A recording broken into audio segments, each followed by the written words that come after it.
here with you. You're locked in here with me. Hello, everyone, and welcome to another edition of Real Estate Realities with the Rebel Broker. My name's Robert Whitelaw, and I am the Rebel Broker. Licensed real estate broker in the state of California, member of the National Association of Realtors.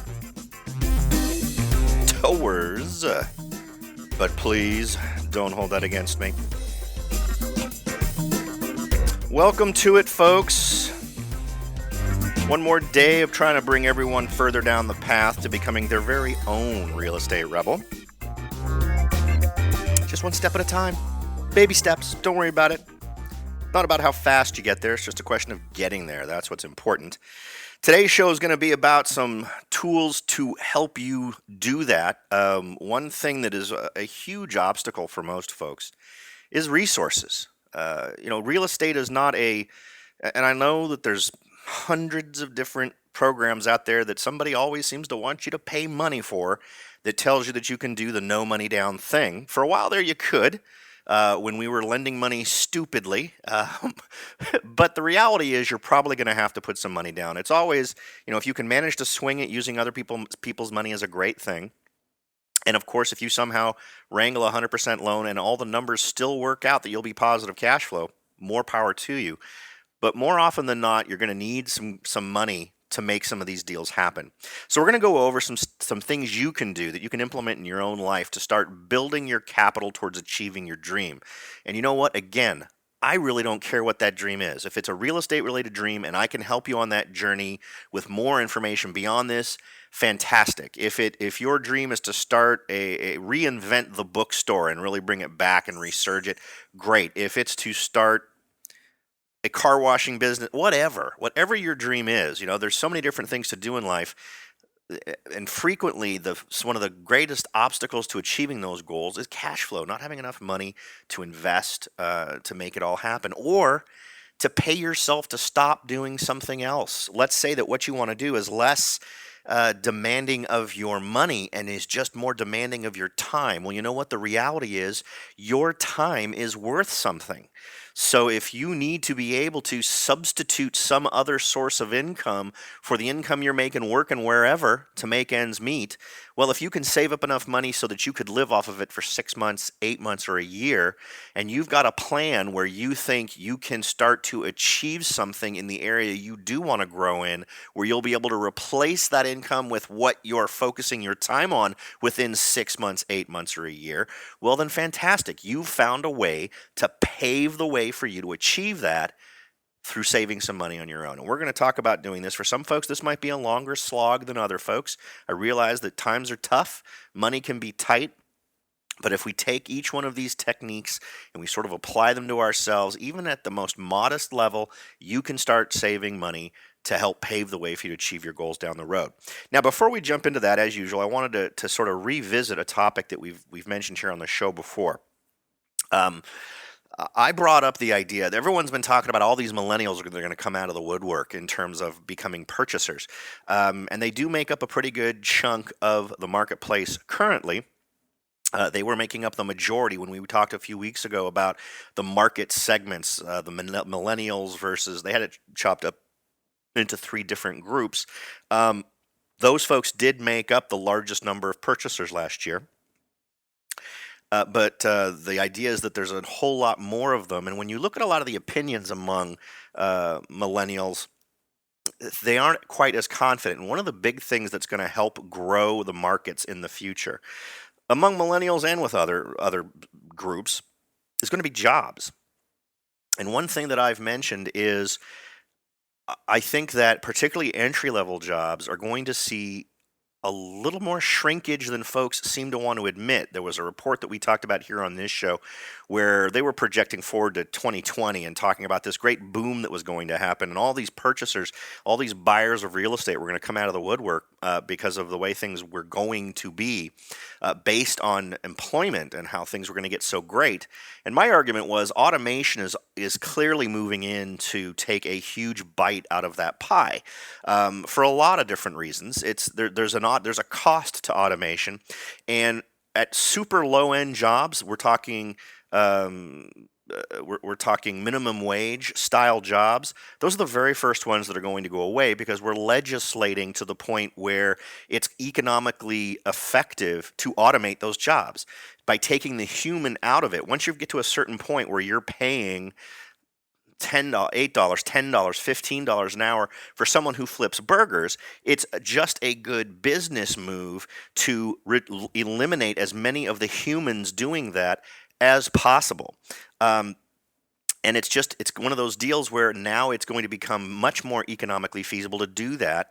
And we're seeing that happen in all kinds of industries. And one of the big examples that I've used in past shows was the smart car, right? The invention of the automated or the autonomous vehicle that can drive itself.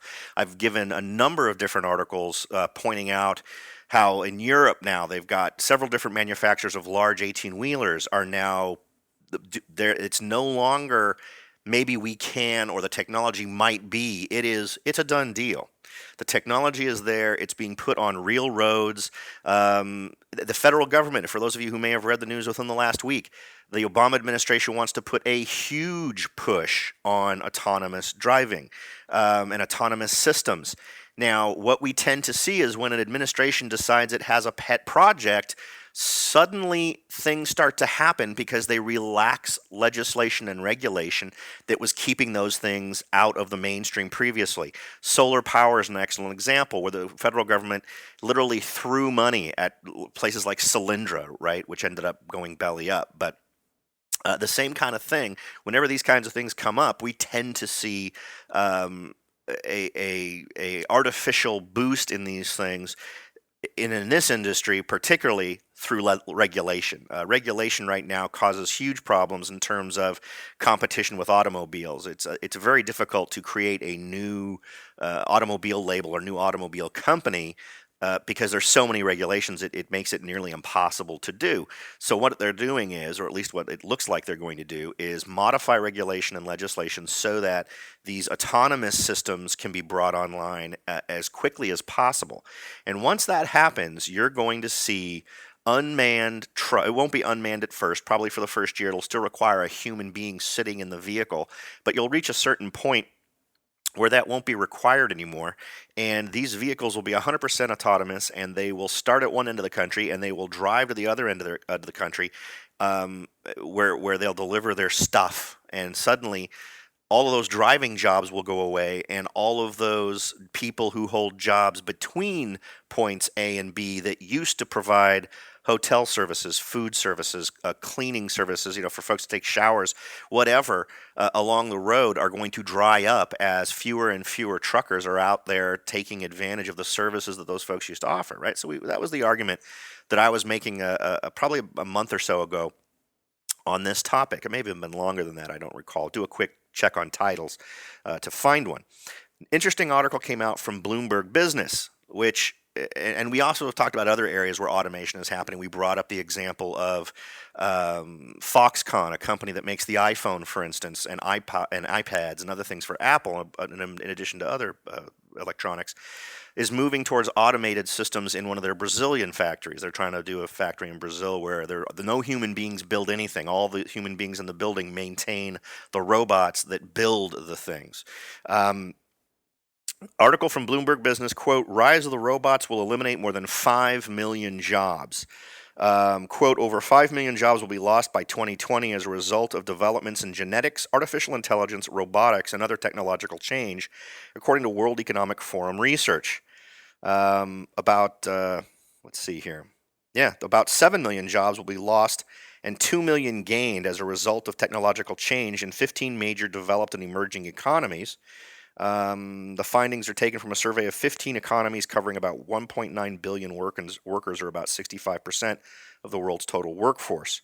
Let's see here. Was there anything else sexy here? Quote, "To prevent a worst-case scenario, technological change accompanied by talent shortages, mass unemployment, and growing inequality, reskilling and upskilling of today's workers will be critical." continuing, it is simply not possible to weather the current technological revolution by waiting for the next generation's workforce to become better prepared. So, I keep watching this, and I started watching it primarily because of the impact it's going to have in unemployment numbers. I think that the potential for it to hit an awful lot of entry level jobs is ridiculously high. But also, now that I've covered it more, I think getting the word out of retraining yourself, learning some skills that will translate easily into a world where this is true is important. Now, of course, that doesn't make it any easier for the super young folks. I mean, I remember I got my very first job working at well, I'm not even going to count that job. So I think my first job after I got my driver's license was working at a place here in Silicon Valley called Great America. It was an amusement park, and that was a minimum wage gig. And everybody starts there because they learn the responsibility of showing up to work on time and how to treat customers and how to manage running a register if you're doing retail as I was, and you learn the skills of being more responsible, right? So and that's why you don't get paid a whole lot of money to do that stuff. A lot of those jobs are simply going to disappear. There's going to be a lot fewer of them, if any at all, and I think people need to be prepared for that. It's a little bit scary, I think, for kids who are going to find it to be real hard to find that entry-level job that gives them the very basics. But anyway, just data I wanted to put out there for you. You can absolutely Google it, but of course I'll also include a link to this particular story in the show notes so that you can check it out for yourself. Now, moving on to the main topic today, and of course, for the show notes, you can head over to www.therebelbroker.com. If you're listening to this, it should be the very first show on the front page of the webpage, so it shouldn't be difficult for you to find. Just click Read More, and you'll be able to see the show notes for today's show, plus a link to our sponsors, which is audible.com. If you'd like to get a free membership for 1 month, access to tons of different audio books, and get a free book with that free month, go to audibletrials.com/rebel. You'd be taking advantage of a great free opportunity, and you'd be supporting the show. So let's go ahead and hit it. The first bunch here are really focusing on small ways to save, to put some money aside and let that sort of accrue over time, and then leverage it more and more as you go. So the number one thing on their list is automate it.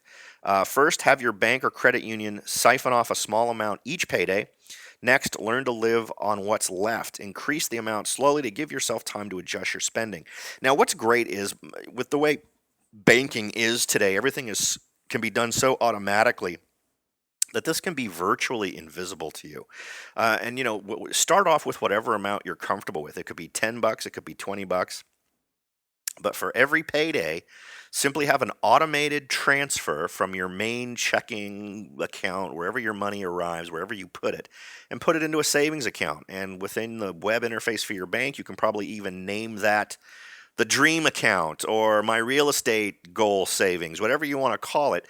Put money into that thing and then don't touch it. Leave it there. Have it be earmarked for something specific. You will be surprised how quickly you start saving money and how you start to see that balance grow. Next, bank your rewards. You're going to want to switch to a cash rewards credit card and use it to pay for everything you can, but never more than you can pay off. And then save the cash back. Take whatever cash back you get, put it right into that savings account we talked about. Now, it's super important. One of the biggest problems I think face people, and I know it was a tough one for me when I got my first credit card. I ran that sucker up almost immediately. The interest rate is 0 on a credit card if you pay it before it's due at the end of every month. If you keep the balance at 0 at the end of the month, you pay the entire balance, you are getting for some period of days or weeks free money, right? Take advantage of that. Do not leave a balance on your credit card. Always pay that thing off. Now, I think I finally paid off my credit cards just before I got married in 1994 or 1995. And very rarely did I ever have a month where I carried a balance over the month. If I did, it was because maybe I had something going on and I forgot to make that payment to pay it all off at the end of the month. But I always carried a zero balance as long as I was staying on a good rhythm of paying off everything every month. It's the single greatest financial skill to learn in terms of managing your credit. You do not want to pay credit card interest rates on anything. It's ridiculous. It's horrible. And when you see how much that can grow, it's painful to consider how many years I spent with a balance on my credit card, realizing that if I had just really tightened the belt early, how many hundreds of dollars. I mean, I don't even want to tell you what the balance was on my credit card when I finally buckled down and started paying it off in the early 90s. But it was a lot. It was a good chunk of money, and I hate to even go back and do the math on how much I wasted. Number three on the suggestion list for you increasing your money in your dream achievement account, bank your raise. Now, if you get one, great for you, fantastic. Here's what you need to do: pretend you didn't get one and keep on keeping on with your previous take home pay. Automate the rest into your savings account. This is also true of a few more things that we're going to talk about. But another thing you should look at whenever you get a raise, understand why you got it, particularly if you're a younger person and you are sort of earning your wings, so to speak, in terms of you're gaining skills that are desirable to employers. I know there's an awful lot of folks out there who want to decide what you should be making, what you shouldn't be making, or somehow assume that you don't have any control over that. But you do. When you get a raise, that's someone telling you, I don't want you to go get another job. I want you to stay here. That's why I'm giving you a raise. I want to keep you. When someone tells you that through this action, or you don't get a raise when you know you've been performing above and beyond, or you've really been putting on the dazzle, it's time to interview other places. You should make it part of your regular yearly thing. Even if you have no interest in leaving your job. You may love everyone you work with, you may love the work you do, but always just put your resume out there to some different jobs that sound interesting to you just to see what people will offer you. It's always nice to go out on the open market and say, what will someone pay me for my time? And that way, if the conversation needs to come around again to whether or not you're going to get a raise, you can have a conversation with your employer saying, well, I love working here. I love working with you. But, I have to make ends meet. And this is what I've been offered by another company. So it's always great. I mean, a lot of people, for some reason, will complain and complain and complain about where they work. And then when you ask them, well, how many job interviews have you applied for? How many jobs have you applied for? Interviews have you gone? Oh, I haven't really done anything. I just like to complain. Well, you need to not be that person. You need to be the person who, whether you want to move or not, every year you get a feeling for what your value is in the marketplace. There's a variety of reasons to do that. You may not be making as much as you should, but it also is going to key you into what skills for the jobs you like, because remember, you're only going to apply for jobs you like. You're going to find out what skills those folks are looking for, right? I mean, I can't equate this to everything. I deal mostly with tech heads, so if you discover that these jobs that pay the way you really want to get paid and sound like jobs you'd love to do, that all requires something about programming in Java, for instance. Well, maybe it's time to learn how to program in Java. Oh, well, I don't have the time to learn how to program in Java, Robert. No, of course you do. There are tons of free resources online to learn Java. So take advantage of those. We live in a world where your access to knowledge is nearly instantaneous, easy, and mostly free. So take advantage of that when you're trying to improve your earning ability. Next, bank your bonus. If you get any kind of extra cash at work, any kind of a bonus, spend 10% of it on something you really need or want, but save the rest. So take 90% of that bonus, put it into the bank, and save it for achieving your bigger goals. Number 5, bank your reimbursements. You get paid back for work-related expenses or a check from your flexible spending account. If at all possible, put it into savings rather than the checking account. Bank your coupons. You saved $6 on the groceries? Great. But it's not savings unless you save it. Tuck away those discounts from manufacturers' coupons and or your customer loyalty card.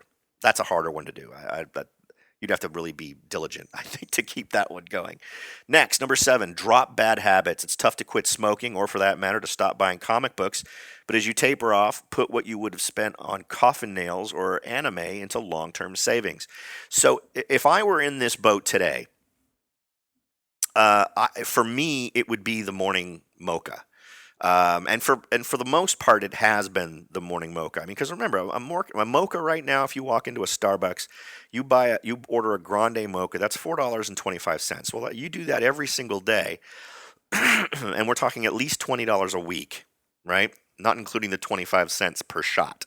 Um, so that's a big deal. Now, if you decide, you know what, instead of stopping off at the Starbucks, I'm going to make it here at home. Well, you're probably saving $4. It probably is going to cost you 25 bucks a cup to make yourself that mocha at home. Those are places where you can trim and start putting that money into savings rather than blowing it on something else. Are you buying lunch when you go to work every day? Well, start bringing it. You'll save money that way too. Recognize your good habits. Rather than having a swear jar with a penalty for every F bomb you drop, why not have a go you jar? Maybe you packed a lunch today instead of eating out. Go you then and put a quarter or more in the jar.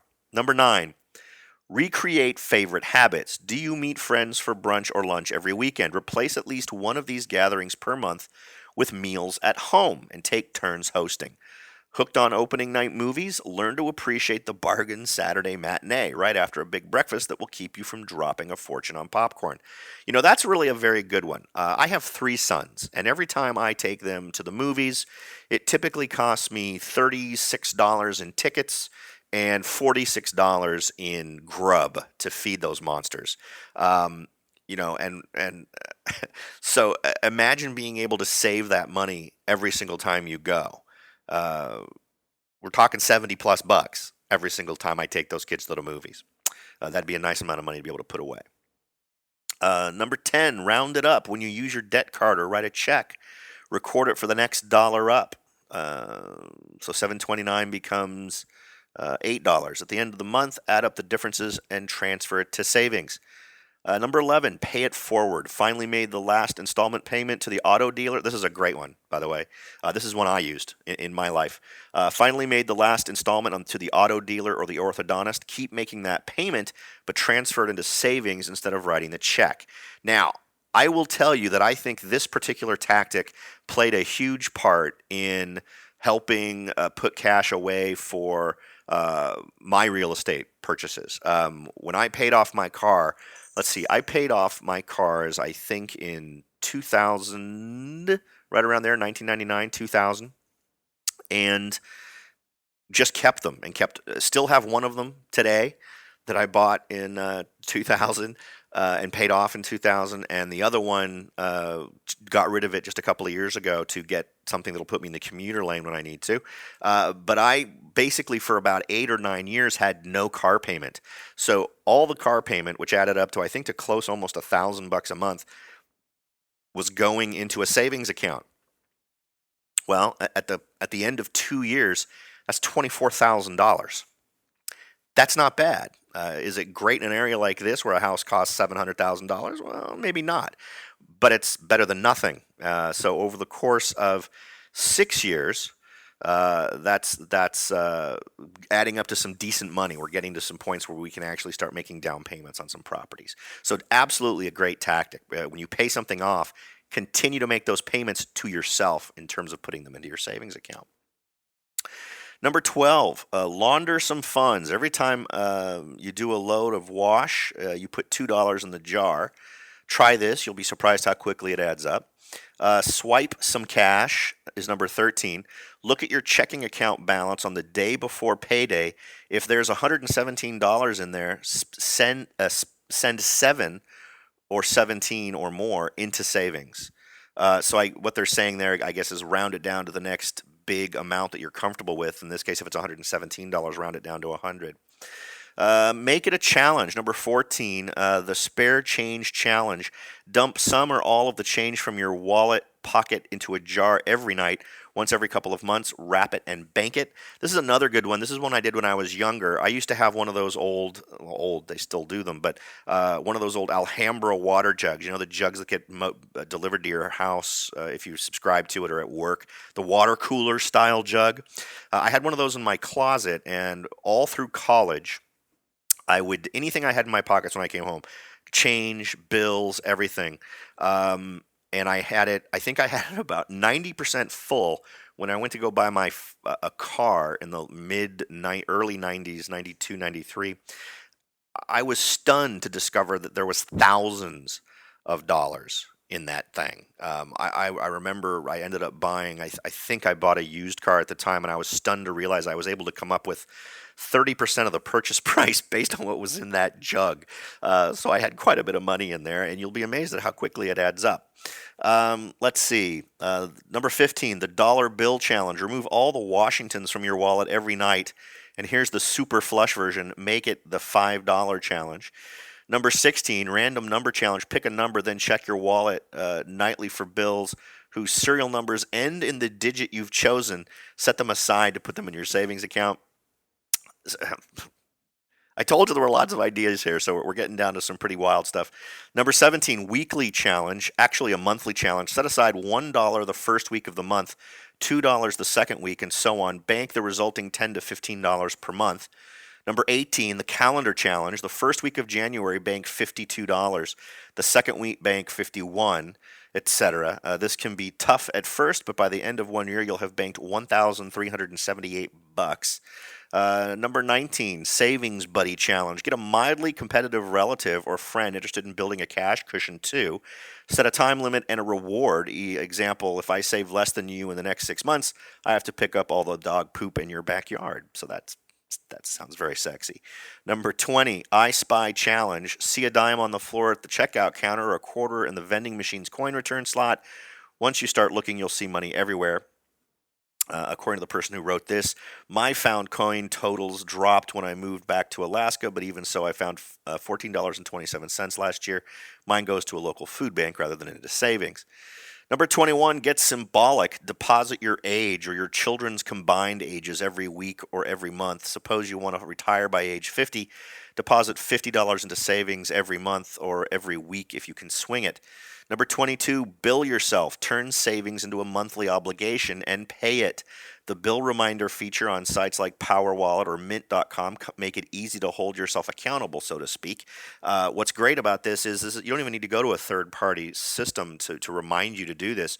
This is stuff that you can set up probably within, if you're banking with a big bank, your online access will allow you to create automatic transfers that you can use, which we talked about a little bit earlier. Remind yourself, part 2. Number 23, remind yourself, rubber band a picture of your dream, new house, backpacking trip, whatever, to your credit card to discourage in-the-moment spending.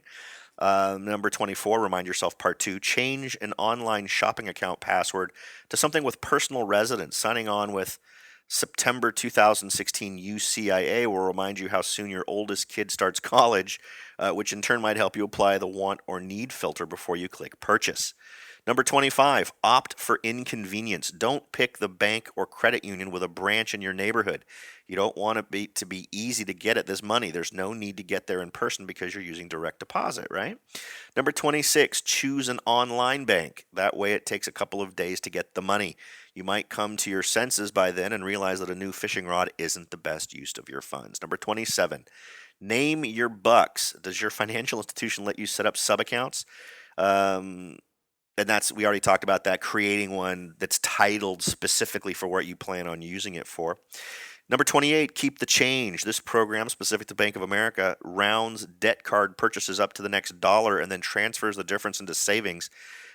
This was one we actually covered earlier where you would do it manually. That is a great idea, by the way, where you just round it up and put that into your savings account. And if it was automated in this way as Bank of America does, I'd absolutely use it. It would require me to not despise Bank of America, though. I still have a really bad taste in my mouth from one of the worst lending experiences I ever had. Was a client of mine who was getting their loan from Bank of America, and I swear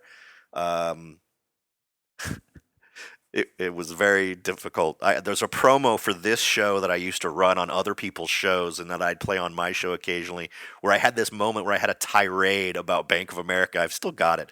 Maybe I'll throw it into the show every now and again, just to ring that old bell.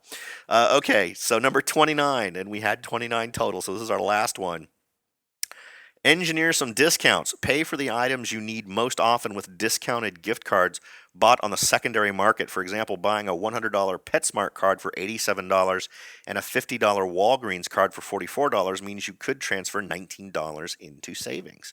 So there you go. There's a lot of really mainstream ideas you've probably heard 100 times before, plus probably 10 or 15 ideas that are actually pretty creative where you can turn the saving process into a game. Now, they did mention a couple of cool online programs. I think one was called Mint.com. There's a couple of others where if you give it your bank information and other types of stuff, I don't think you need to do that, but it can actually automatically help you save money.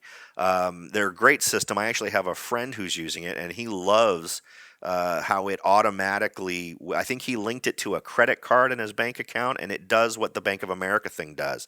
It rounds everything up to the nearest dollar, not the nearest, just rounds it up a dollar, and then puts the difference in an account you designate at your bank. Very cool, and he is saving money at a great pace. He's actually trying to save to make his first home purchase, so it's something that's actually working for him. He's probably using 3 or 4 of these tactics to just build up the amount of money that he's going to be able to spend here in the next year or two on his first property. All right, I hope that helps you all if you're looking at ways to kickstart the process. Sometimes all it takes is just that little sense of victory, like you're making progress down the field towards the goal. Something like this can absolutely do it because every week you can go online or use your phone and look at the balance in that savings account and see those numbers increase. You can plot it on a graph. You can see that you're making progress, and maybe by seeing these numbers, these goals that support your overall goal being met, it's going to give you just that extra edge of inspiration to carry on with the other things in your life you need to do to make those goals happen. And we've talked about those before. Hopefully you're all making some good headway with those. We're more than halfway through January, so I absolutely am rooting for all of you to be moving just strongly towards your goals, whatever they may be. All right, folks, that's about it for today's show. If you'd like to get in contact with me, head on over to www.therebelbroker.com. You can just use the Contact the Rebel Broker button in the upper right-hand corner. Send me a message with any questions, concerns, observations, suggestions, whatever you might be interested in communicating with me about. I'd love to hear your not just real estate, but your success stories and your failures so that we can all learn from those stories. And, of course, I'd love mostly to hear things that scare you the most about real estate so that I can be creating shows for you that'll address those fears and make them a little bit less scary. All right, thanks again for listening, everyone. I'll talk to you all next time.